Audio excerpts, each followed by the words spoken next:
اللعين الرجيم بسم الله الرحمن الرحيم الحمد لله رب العالمين اللهم إياك نعبد وإياك نستعين والعاقبة للمتقين والجنة للموحدين والنار للمعاندين الصلاة والسلام على أشرف الأنبياء والمرسلين شفيع المذنبين أنيس الفقراء والمساكين سيدنا وسندنا وحبيبنا وشفيع ذنوبنا وطبيب قلوبنا أبي القاسم محمد اللهم صل على محمد وآل محمد ثم الصلاة والسلام على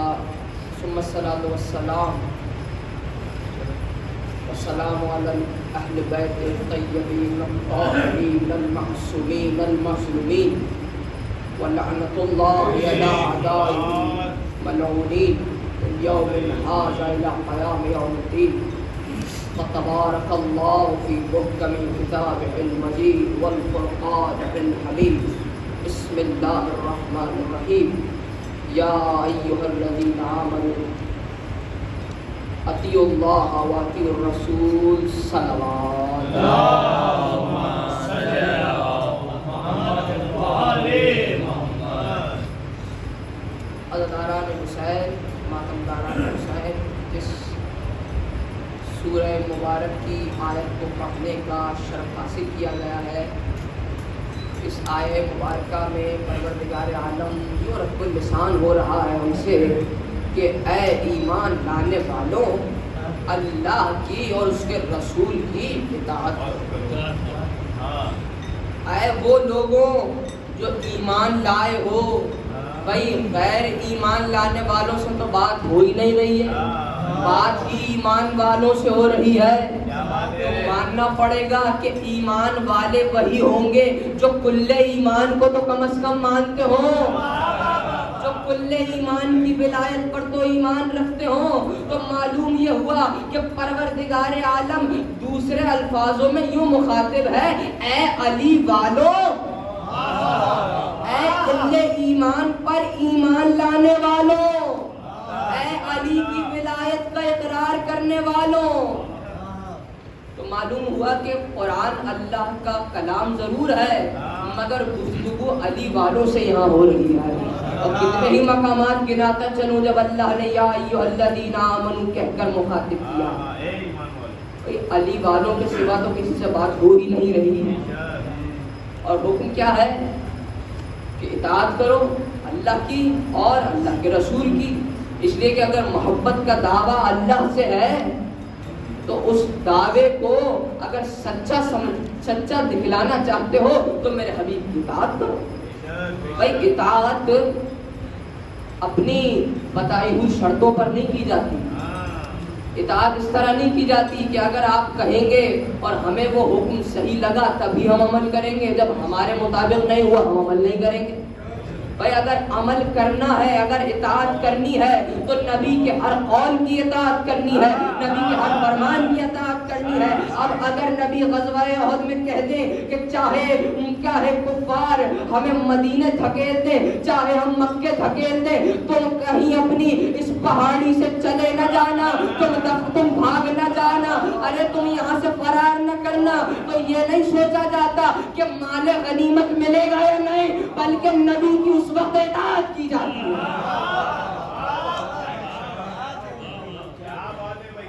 اگر نبی غزوہ خندق میں آواز دیں کہ کون ہے جو اس کا منہ بند کرے, ملعون کی طرف اشارہ کرتے ہوئے عمر بن عبد ود کی طرف کہ کون ہے جو اس کے جا کر مقابلہ کرے. بھائی میں لفظ استعمال نہیں کرنا چاہتا, کوئی تو ہوگا جو اٹھے گا, مگر کوئی نہیں اٹھا سوائے علی مرتضیٰ. تو عزیزان محترم، اگر اطاعت کرنی ہے رسول کی، اگر دعویٰ ہے اللہ سے محبت کا، تو اطاعت ہے رسول کی۔ اگر رسول کی اطاعت نہیں کرو گے تو اللہ سے محبت ثابت نہیں کر سکتے، چاہے لاکھ نمازیں پڑھ لو، چاہے لاکھوں سجدے کر لو۔ ارے 6000 برس اللہ کی عبادت تو ابلیس نے بھی کی تھی، مگر قیامت تک کے لیے لعنت کا طوق اس کے گلے میں پڑا ہوا ہے، اس لیے کہ عبادت تو تھی، سجدے تو خوب کیے تھے، مگر خدا کے بنائے ہوئے کا انکار کر کے۔ خدا نے جب حکم دیا کہ میرے بنائے ہوئے نبی آدم کو سجدہ کرو، اس نے یہ کہہ کر منع کر دیا کہ یہاں میرا فائدہ نہیں ہے، اس لیے کہ میرے نزدیک آدم نعوذ باللہ کمتر ہے، میں نعوذ باللہ افضل ہوں۔ بھائی اس کے مطابق اللہ کا فیصلہ درست نہیں ہے، اس لیے اس نے اطاعت سے انکار کیا۔ اور ہم وہ ہیں جو کہتے ہیں کہ اگر ہم علی کا تذکرہ کرتے ہیں تو اپنی مرضی سے نہیں کرتے، رسول کے فرمان کی تائید کرتے ہیں، جو نبی نے فرمایا تھا زینوا مجالسکم بذکر علی ابن ابی طالب، اپنی مجلسوں کو زینت دو تو علی کے ذکر۔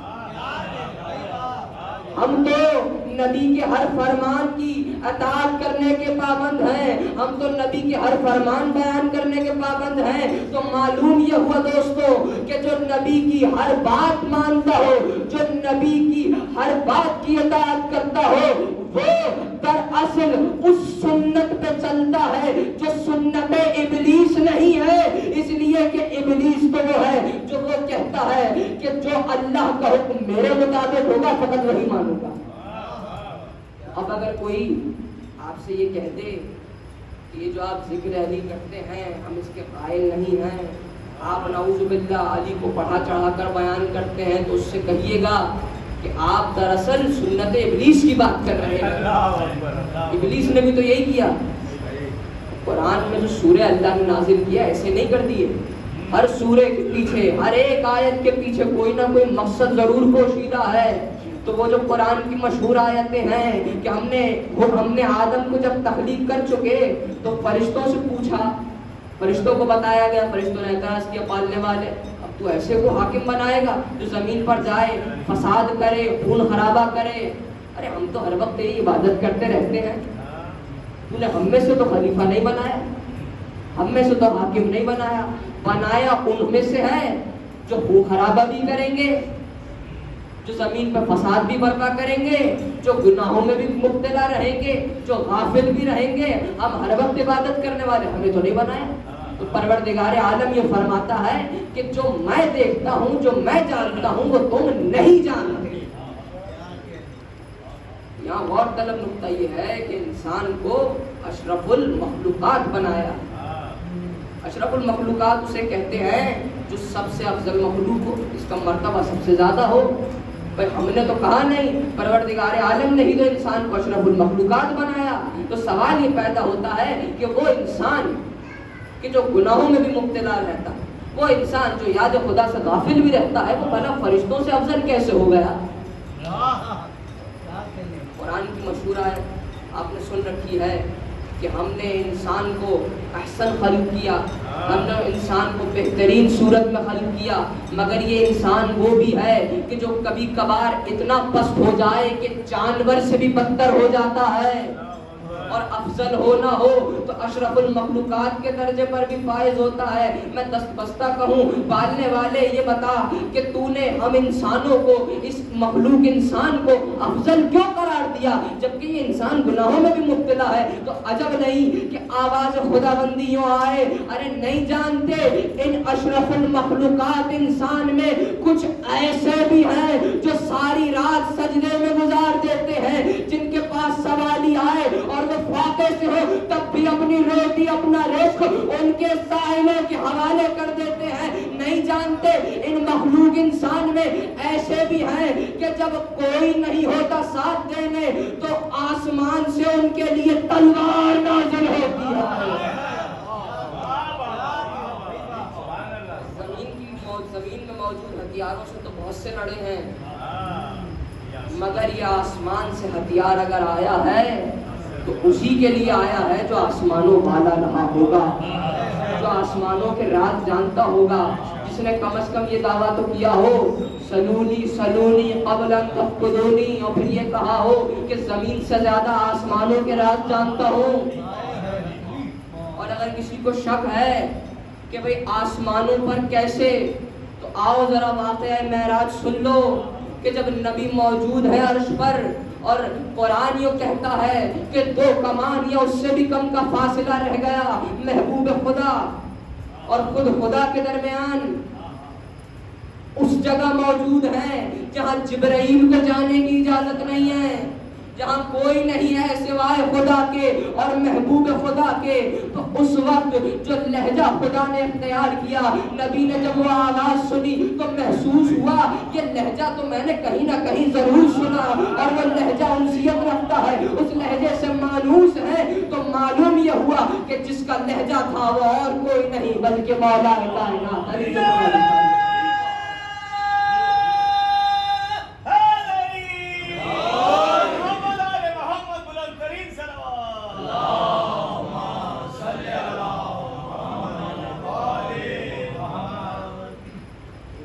سب کیا کرتے ہیں مگر نجات کا باعث، آخرت بچانے کا باعث فقط ایک ہی چیز ہے، وہ ہے ولایت محمد و آل محمد۔ اس کی دلیل یہ ہے کہ اگر آپ نمازیں پڑھتے چلے جائیں، اگر آپ قرآن پڑھتے چلے جائیں اور پھر بھی خدا کے بنائے ہوئے کا انکار کر دیں، تو نہ آپ کی وہ نماز آپ کے کسی کام آئے گی، نہ وہ روزہ کسی کام آئے گا۔ کوئی کہے کہ بھائی آپ نے یہ کیسے کہہ دیا کہ قرآن پڑھنے والا، قرآن حفظ کرنے والا، نمازیں پڑھنے والا کیسے خلیفہ خدا کا دشمن ہو سکتا ہے؟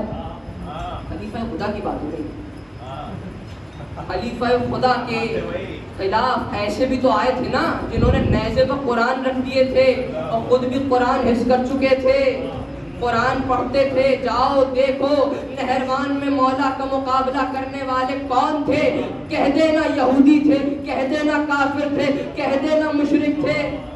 میں لاکھ بار کہوں گا نہیں، نہ مشرک تھے، نہ ملحد تھے، نہ یہودی تھے، بلکہ کلمہ پڑھنے والے، خود کو مسلمان کہلانے والے تھے، حافظ قرآن تھے۔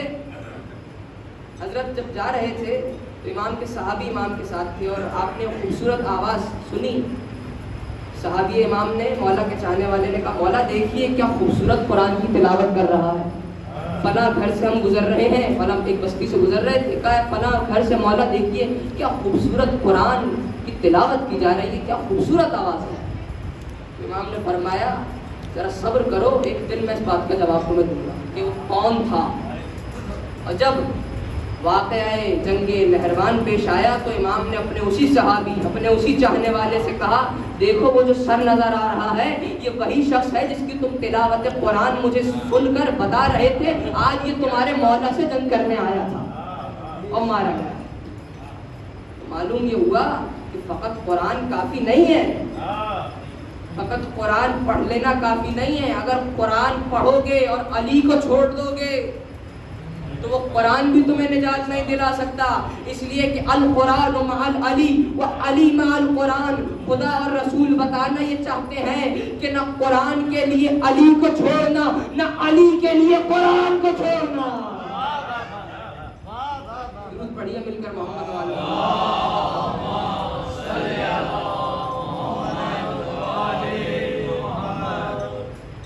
دو طرح کے عشق ہیں اس دنیا میں، ایک مادی عشق ہے، دنیاوی ہے، اور ایک وہ ہے جسے آپ ولایت کہتے ہیں۔ اچھا، اسی ولایت پر عمل پیرا ہونے والے، دل میں ولائے علی رکھنے والے، مولا کے چاہنے والے ہیں جنہیں علی کی محبت میں درخت پر بھی پھانسی دی گئی اور اسی شجر پر دی گئی کہ جس کی پیشن گوئی خود امام نے کی تھی، جس کی خبر خود امام نے دی تھی۔ نام ہے عیسیٰ، اور تمار اس لیے کہا گیا کہ آپ جانتے ہیں عربی زبان میں تمر کہتے ہیں کھجور کو، کھجور فروش تھے لہذا تمار کہا گیا۔ اور عزیزان محترم یہ کاروبار جو ان کا تھا کھجور بیچنے کا کچھ بہترین نہیں چل رہا تھا، کچھ زیادہ اچھا نہیں تھا، مگر چونکہ دل میں ولائے علی موجود تھی اس لیے معرفت کے درجوں پر اور علی کے ساتھ رہا کرتے تھے، مولا کی خدمت میں حاضر رہتے تھے۔ وہ مشہور واقعہ آپ نے سن رکھا کہ جب مولا ایک روز، ظاہری خلافت کا بھی دور ہے نا مولا تھا، لوگ دیکھ رہے ہیں کہ حاکم وقت جو ساری سلطنت اسلامی کا حاکم ہے وہ آئے ہیں بازار میں، تو بازار میں کسی کے پاس نہیں گئے ہیں تو میثم تمار کے پاس، اور فقط گئے نہیں بلکہ یہ کہا کہ اے میثم تم اپنے گھر چلے جاؤ، آج تمہارے کھجور بیچنے کا کاروبار، آج تمہارا یہ بزنس میں علی سنبھالوں گا۔ تو یہ لمحہ فکر ہمارے لیے بھی ہے کہ بھائی کوئی اتنے بڑے درجے پر بھی فائز ہو سکتا ہے کہ خود علی کام سنبھالنے آ جائے۔ تو عزیزان محترم، معلوم یہ ہوتا ہے کہ ہمیں بھی تو پھر مولا کا سچا شیعہ بننا پڑے گا، اس لیے کہ میثم تمار وہ ہیں جنہوں نے اپنی زبان اگر کٹوائی ہے تو ولائے ذکر علی ابن ابی طالب کی۔ بھائی جب مولا نے کہا تھا کہ اس درخت کی طرف اشارہ کر کے اے میثم دیکھ رہے ہو یہ درخت؟ کا مولا دیکھ رہا ہوں۔ کا ایک دن ایسا آئے گا اسی درخت پر ظالم ہماری محبت میں تمہیں پھانسی بھی چڑھائے گا اسی درخت پہ، اور تمہاری زبان بھی کاٹی جائے گی۔ کوئی اور ہوتا تو اگلے ہی دن جاتا اور اس درخت کو جڑ سے اکھاڑ کر آ جاتا، مگر چونکہ دل میں علی کی ولایت موجود ہے، سچے علی والے ہیں، اس لیے اگلے دن گئے اور اس درخت کو پانی ڈالنا شروع کر دیا، نشو و نما میں اضافہ کرنا شروع کر دیا۔ تو معلوم یہ ہوا کہ صرف درخت پروان نہیں چڑھ رہا تھا بلکہ اس علی کے چاہنے والے کے دل کے اندر ولایت علی پروان چڑھ رہی تھی۔ اس گھرانے کے نوکر خود کو کہلوانے والے، اس گھرانے کی کنیزیں، اس گھرانے کے خادم وہ ہیں کہ اگر ان کے فضائل پڑھ دیے جائیں تو لوگوں سے برداشت نہیں ہوگا، اس لیے کہ ان کے فضائل اتنے زیادہ ہیں۔ تو ذرا سوچئے کہ جو ان کے سردار تھے ان کے فضائل کس قدر زیادہ ہوں۔ ایسے ہی ایک اور چاہنے والی شہزادی فضہ ہیں، در سیدہ پہ موجود ہیں اور آئے ہیں مولا علی کے چاہنے والے حضرت قمبر، علی کے ساتھی بھی ہیں، علی کے صحابی بھی ہیں۔ کہا کہ علی کہاں ہے؟ سوال ہوا کہ مولا علی کہاں ہے؟ کہا میں دیکھ رہی ہوں کہ علی آسمانوں پر ہیں۔ اب جناب قمبر کی حیرت، کہا کہ بھائی علی آسمانوں پر؟ اگر آپ یہ بتا رہی ہیں کہ علی آسمانوں پر ہے تو یقیناً آپ یہ بھی جانتی ہوں گی کہ علی آسمانوں پر کیا کر رہے ہیں۔ ابھی تو قمبر نے علی کو زمین پر دیکھا تھا، ہاتھوں میں بیلچا تھا، باغ میں گئے تھے، اب پریشان ہیں، یہاں کہا جا رہا ہے کہ علی آسمان پر چلے گئے۔ کہا کہ علی آسمان پر کیسے؟ اور اب جو دیکھا سامنے مولا کائنات کو آتے ہوئے، ہاتھوں میں بیلچا ہے، دست مبارک میں بیلچا لیے آ رہے ہیں علی، فوراً مولا کی خدمت میں دوڑتے ہوئے پہنچے، دست مبارک جوڑے اور پائے اقدس کو بوسہ لے کر کہا مولا میں ابھی آپ کے دروازے پر آپ کے گھر پہ گیا تھا اور شہزادی فضہ سے بات ہوئی، انہوں نے کہا کہ آپ آسمانوں پر ہیں، مولا آپ تو یہاں موجود ہیں، تو مولا یہ ایسی باتیں کیوں کرتی ہے؟ تجھے شک ہے اس کی بات پر؟ انگلیوں سے اب جو آنکھوں کو پھیرا، کہا دیکھ کیا دیکھتا ہے؟ پہلے آسمان پر بھی علی، دوسرے آسمان پر بھی علی، تیسرے آسمان پر بھی علی، ارے چوتھے آسمان پر بھی علی۔ کہیں فرشتوں کو نماز پڑھا رہے تھے، کہیں لوگوں کی تقدیر کے فیصلے کر رہے تھے، کہیں لوگوں کو زندگیاں بانٹ رہے تھے۔ تو عزیزان محترم، یہ ہیں اس گھرانے کے لوگ، کیا بات ہے جی، کیا بات ہے، جو وہاں کام کرتے ہیں، جو وہاں کنیزیں ہیں۔ تو کہا مولا میں بھی آپ کا چاہنے والا ہوں، ہاتھوں کو جوڑا، کہا مولا میں بھی علی ولی اللہ پڑھتا ہوں، مولا وہ بھی علی ولی اللہ پڑھتی ہے، مگر مولا یہ بتائیے کہ اسے کیسے پتہ چل جاتا ہے کہ آسمانوں پر کیا ہو رہا ہے؟ ارے آواز بلند کی علی نے، سن کبھی زندگی میں فضہ کی بات پر شک نہ کرنا، اس لیے کہ وہ جس گھر میں رہتی ہے اس کا دروازہ عرش پر کھلتا ہے۔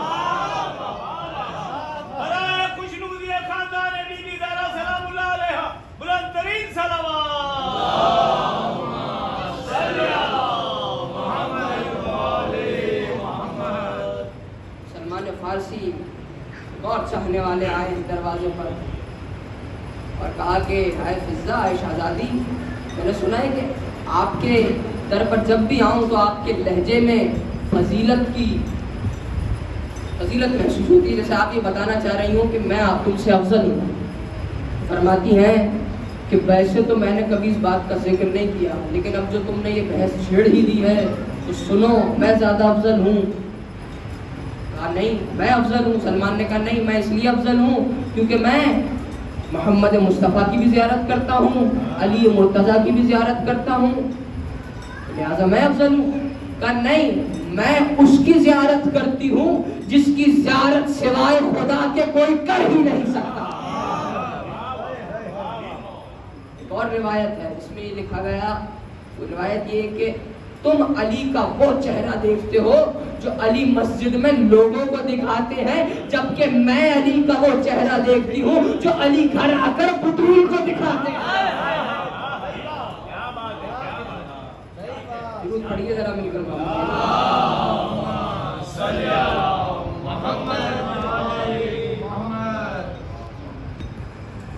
یہی میثم تمار اور حبیب ابن مظاہر جب آمنے سامنے ہوئے ہیں، بھئی آج میں فقط علی کے چاہنے والوں کے بارے میں اس لیے پڑھ رہا ہوں تاکہ زمانہ سمجھ جائے جس کے چاہنے والوں کے کتنے فضائل ہوں، خود علی کے کتنے فضائل ہوں۔ دونوں ملاقات کرتے ہیں بازار میں، اور چونکہ حضرت میثم تمار جو ہیں انہیں مولا کائنات نے علم سکھایا ہے جس کے ذریعے انہیں معلوم ہے کہ کل وہ کیا ہونے والا ہے، تو لہٰذا انہوں نے حبیب ابن مظاہر کے سامنے یہ کہا کہ میں دیکھ رہا ہوں کہ کسی کی داڑھی اپنے ہی خون میں رنگین ہونے والی ہے۔ تو حضرت حبیب ابن مظاہر نے جواب دیا کہ میں بھی دیکھ رہا ہوں کہ کسی تب امیر کائنات نے مجھے یہ علم سکھایا، 4 سال کی خدمت کے بعد مجھے علم عطا ہوا۔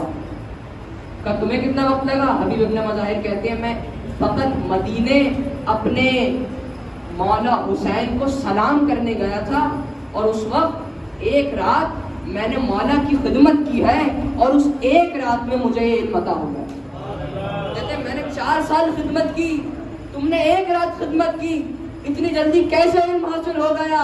تو حبیب ابن مظاہر کا جملہ سنیے، فرماتے ہیں میرے مولا حسین کے ولی بنانے میں اور اوروں کے ولی بنانے میں فرق ہے، اس لیے کہ حسین وہ ہے کہ جب ایک مرتبہ چراغ کو بجھا دے تو 72 حسین ولی بنا دیتا ہے، جو نہ حسین کو چھوڑنے پر تیار ہے نہ امام کے بعد زندہ رہنے پر تیار ہے۔ اور ان کے یادگار جملے ہیں، جب امام نے چراغ بجھایا اور کہا چلے جاؤ، سب کہتے ہیں، کبھی عباس کھڑے ہیں، کبھی زہیر بن قین کھڑے ہیں، کہیں حبیب ابن مظاہر کی آواز بلند ہوئی، آقا آپ کو چھوڑ کر چلے جائیں، آپ کو چھوڑنے کے بعد زندہ رہنے کا فائدہ ہی کیا ہے؟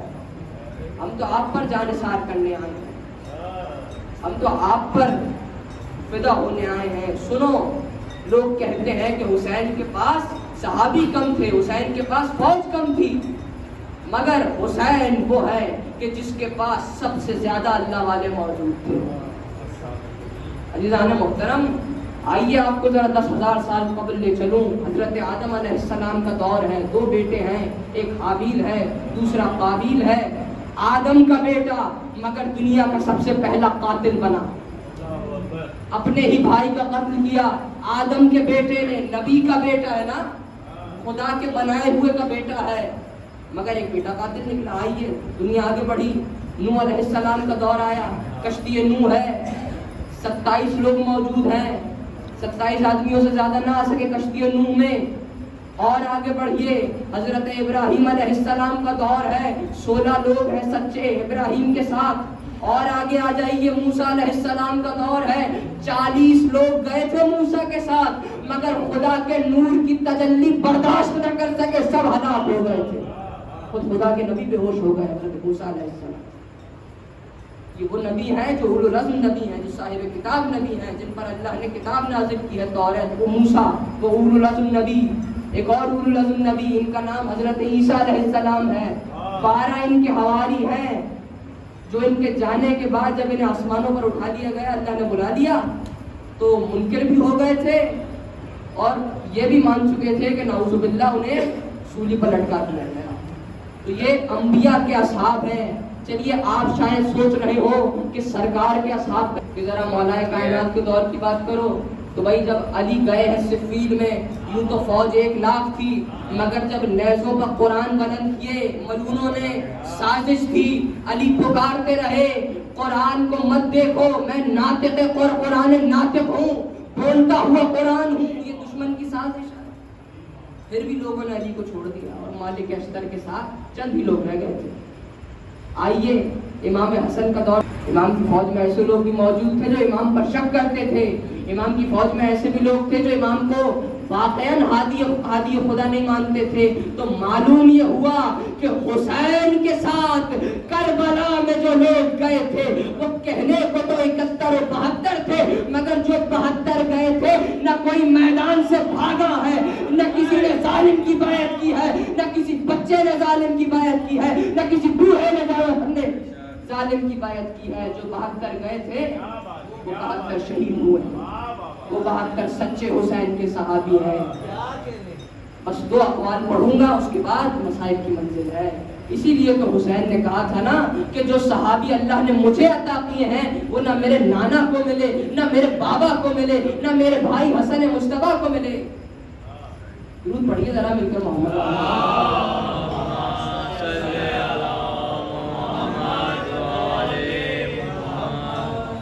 بس آخری جملہ ہے، سمیٹ دیا میں نے موضوع کو کہ معصوم سے سوال ہوا کہ مولا ان الحسین مصباح الہدی و سفینۃ النجات، یہ آپ کے نانا نے کہا ہے آپ کے جد حسین کے لیے، مگر مولا کیا آپ سفینۃ النجات نہیں ہیں؟ مولا بھائی حسین کا تذکرہ سن رہے تھے آپ، کیا مولا کیا آپ نجات کی کشتی نہیں ہے؟ مولا کیا آپ ہدایت کا چراغ نہیں ہے؟ تو معصوم کا جملہ ہے، میرا نہیں. امام فرماتے ہیں کہ یوں تو ہم سب ہی ہدایت کا چراغ بھی ہیں، نجات کی کشتی بھی ہیں، مگر ہمارے جد حسین وہ ہیں کہ جن کی کشتی نجات سب سے تیز بھی چلتی ہے اور سب سے زیادہ وسعت بھی اسی کشتی حسین میں موجود ہے.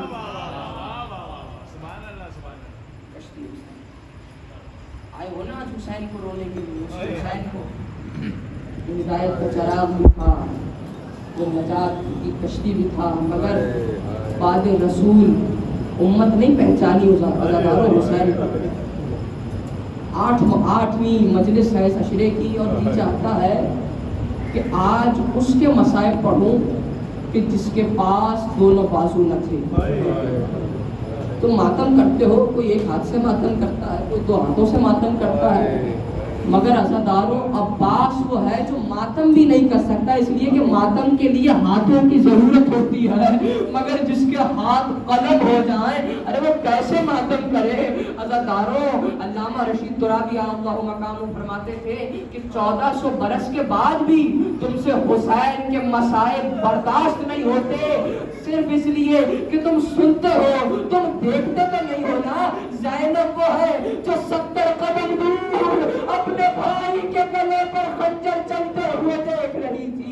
عزادارو بڑی ڈھارس ہے اسی عباس کا جس کا میں تذکرہ کر رہا تھا. اس عباس سے بڑی ڈھارس ہے اہل حرم کو، عباس سے بڑی ڈھارس ہے، اس لیے کہ جب کوئی مصیبت آتی سب عباس کو بلاتے ہیں، جب ہم پر کوئی مشکل وقت آتا ہے ہم بھی عباس کو بلاتے ہیں. تو ذرا سوچو جب بیویوں کی چادریں چھینی جا رہی تھی، ارے جب سکینہ کو تماچے مارے جا رہے تھے، کیا سکینہ نے اپنے چچا عباس کو یاد نہ کیا ہوگا؟ عزادارو سنو گے، اب جو یہ سر عباس واپس آیا ہے بیویوں کے پاس، تو کوئی بیوی واہ عباسہ کہہ کر ماتم نہیں کرتی، ارے کوئی واہ حرمتا، کوئی واہ جانا عباس کو، اس لیے کہ چچا اور بھتیجی کا رشتہ ہے. بھتیجی کو آس ہے اپنے چچا سے کہ چچا عباس میرے پانی لائیں گے. عزادارو امام کا ایک چاہنے والا تھا، امام کے روضے پر گیا اور لوگوں سے کہا کہ مجھے حضرت ابو الفضل عباس کی جو قبر ہے اس کی زیارت کرنی ہے. میں زری کی زیارت نہیں کروں گا، مجھے عباس کی حقیقتاً قبر کی زیارت کرنی ہے. اس کے ہاتھ میں ایک بوتل تھی، اس نے پانی کو اس بوتل میں بھرا اور پانی جب لوگ اس سے مانگتے تھے نا کہ عباس کے حرم سے لے کر آئے ہو ہمیں دے دو ہم بھی سیراب ہو جائیں ارے ہم بھی اس پانی کو استعمال کریں تو کسی کو اس نے وہ پانی نہیں دیا مگر کچھ عرصے بعد وہ شام گیا زیارت کرنے سنو گے جب عباس کی بھتیجی سکینہ کی قبر پر پہنچا وہ بندہ کہنے لگ گئے پانی قبر سکینہ پر ڈالا اور کہا سکینہ اپنے چچا عباس کو یاد کرتی تھی سکینہ اپنے چچا عباس سے پانی مانگتی تھی یہ تمہارے چچا نے پانی بھیجا بس آخری روایت سنو اور اجازت ہو ایران کے بہت بڑے مجتہد ہیں وہ حج کو گئے تھے اللہ تعالیٰ وہ سنو گے امام زمانہ سے توسل کیا مولا زیارت نصیب ہو جائے آپ کی اور چونکہ بہت بڑے عالم دین تھے بہت بڑے مجتہد تھے امام کی زیارت بھی ہوئی تو مولا کوئی ہدایت ہے میرے لیے حج پر جا رہا ہوں قافلے والوں کو لے کر تو کہا کہ ویسے تو جو اعمال ہیں حج کے وہی کرنا لیکن اگر کوئی ہدایت ہم سے خاص چاہتے ہو تو وہ ایک یہ ہے کہ جب میدان عرفات میں جمع ہونا تو ہمارے سب شیعوں سے کہنا کہ ایک مجلس ضرور برپا ہو جس میں مسائل ابو الفضل عباس پڑھے جائیں مجلس ابو الفضل عباس سے منسوب کر دینا اس لیے کہ جب کوئی میرا چاہنے والا میرے چچا عباس پر گریہ کرتا ہے یا عباس کے فضائل سن کر خوش ہو یا عباس کے مسائل پر گریہ کرے تو میرے جد رسول اللہ سے لے کر میرے بابا امام حسن عسکری تک سب آئمہ میری ڈیوٹی لگاتے ہیں کون کہہ رہا ہے وقت کے امام کہتے ہیں کہ سب آئمہ میری ڈیوٹی لگاتے ہیں کہ میں اپنا کام اور کائنات کا نظام چھوڑ کر اس مجلس میں جاؤں جہاں عباس کے مسائل سنے جا رہے ہو جہاں عباس پر ماتم کیا جا رہا ہو اور پھر جو عباس پر گریہ کرتا ہے جو عباس پر چیخ و پکار کرتا ہے عباس کے لیے ماتم کرتا ہے میں اپنے دست مبارک پر وہ ساری حاجتیں اس کی لکھ لیتا ہوں اور ملائکہ سے کہتا ہوں کہ اس سے پہلے کہ یہ فرض ہے اس کی حاجتیں پوری کر لینا خدا سب کی حاجتیں کو پورا کرے بس آخری جملے ہیں پھر زحمت تمام ہے بس یہ جب مجلس برپا ہو رہی تھی نا عزاداران حسین تو ایک معذور وہاں موجود تھی عورت جو کھڑی نہیں ہو سکتی تھی جو کرسی پر بیٹھی ہوئی تھی امام زمانہ کی اس کو زیارت نصیب ہوئی اور اس نے دیکھا جو مجتہد تھے عالم تھے انہوں نے دیکھا کہ 3 بار اس عورت نے سلام کیا ہے ایک مرتبہ پریشان ہوئے کہا اے مصدور اے خاتون آپ نے 3 بار سلام کیا کہا مجھے زیارت امام زمانہ نصیب ہوئی اور مولا نے مجھے کہا ہے کہ کھڑی ہو جاؤ مولا نے مجھے اٹھنے کا کہا تو میں نے کہا مولا میں معذور ہوں مولا میں اٹھ نہیں سکتی کہا میں وقت کا امام ہو کر تجھے حکم دیتا ہوں کہ میں اٹھ جا کہا آپ کیا کر رہی تھی کہا میں اپنے